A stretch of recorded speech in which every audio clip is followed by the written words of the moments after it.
You need to fast.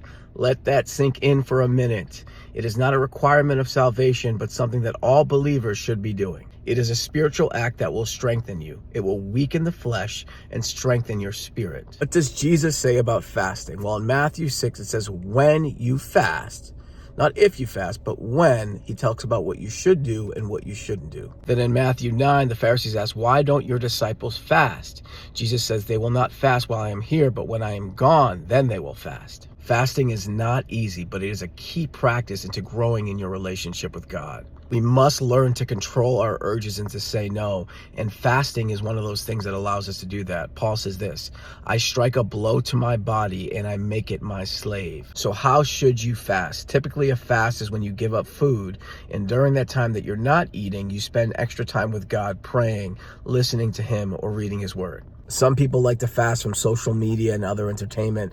In the time that they would be partaking in those things, they choose to spend it with God. Whatever you choose, remember that it's a sacrifice. And remember what David says about sacrifice. I will not offer to God something that costs me nothing. Remember, it is an act of worship. It is giving up something that is good for something that is better.